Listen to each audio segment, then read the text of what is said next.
Welcome students. आज video आम कोणार्कर सूर्य मंदिर विषय डिटेल आलोचना करा जोड़क एग्जाम अति इम्पोर्टाट। तो चलते आरंभ करवा। When sun temple of Konark included आज यूनेस्को हेरिटेज साइट। ताले कोणार्कर सूर्य मंदिर को केबे यूनेस्को हेरिटेज साइट बा विश्व ऐतिह्य स्थल मान्यता मिलता ना 1984 मसीह कोणार्कर सूर्य मंदिर को विश्व ऐतिह्यर मान्यता मिलता। Konark sun temple is situated in which state. ताले कोणार्क सूर्य मंदिरटा केउ राज्य अवस्थित ना ओडिशा रे अवस्थित आपन समस्त जानिचंती।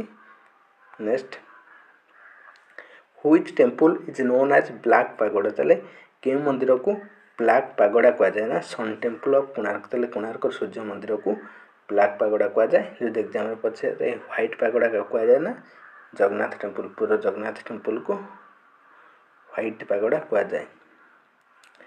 Who build Konark sun temple. ताले कोणार्क सूर्य मंदिरटा किए निर्माण करथिले ना लांगुला नरसिंहदेव। लांगुला नरसिंहदेव कौन करथिले ना कोणार्क सूर्य मंदिर निर्माण करथिले। ताले मन रखंतु। तो size of Konark sun temple like.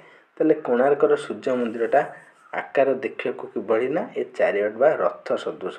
मन रखंतु कोणार्क सूर्य मंदिर आकार देखिया किबळी ना रथ सदृश।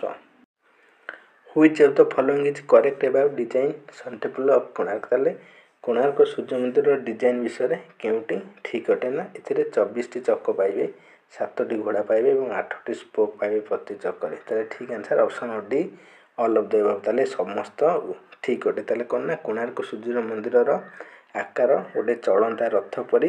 ताले से जो रथ रे केतेटा ना 24 टा चक्र पाइबे। कोणार्क सूर्य मंदिर केतोटी ना 24 टा चक्र पाइबे एवं से रथ को 7 टी घोड़ा टाणुथार अपन पाइबे। 7 टी घोड़ा टाणुथो एवं जो चक्र पाइबे 24 टी प्रति चक्कर 8 टी लेखा कोन थिबो ना स्पोक एंते थिबो। ताले तीनों जांक उक्ति सत्य अटे। Which of the correct statement of sun temple. ताले कोणार्क सूर्य मंदिर संबंध रे केउ उक्तिटी सत्य अटे ना ठीक अटे ना 12 इयर्स टू बिल्ड। ताले कोणार्क सूर्य मंदिर निर्माण करिया पई 12 वर्ष समय लागितला। ठीक 1200 वर्कर्स एनगेज। ताले 1200 कारीगर नियुक्त होइतले। ये भी ठीक 1200 करोड़ रुपीज स्पेंड। ताले से समय रे 1200 कोटी टका खर्च होइतला। ताले ठीक आंसर हैला option number D all of the above. ताले मन रखंतु कोणार्क सूर्य मंदिर पई निर्माण पई 12 वर्ष समय लागितला। 1200 कारीगर लागितले एवं से समय रे 1200 कोटी टका खर्च होइतला।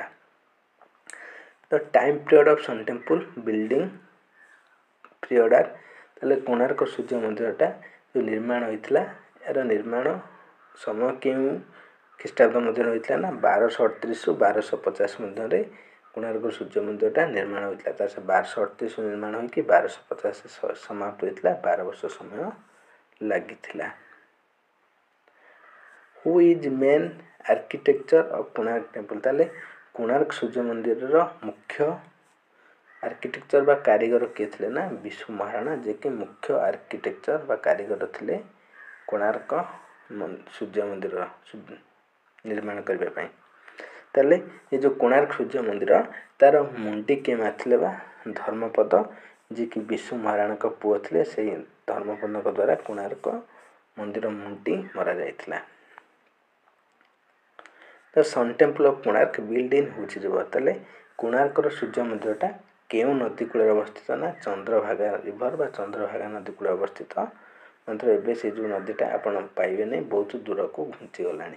कोणार्क मंदिर जे निर्माण कराइतले से समय रे चंद्रभागा नदीटा सेठी थिला।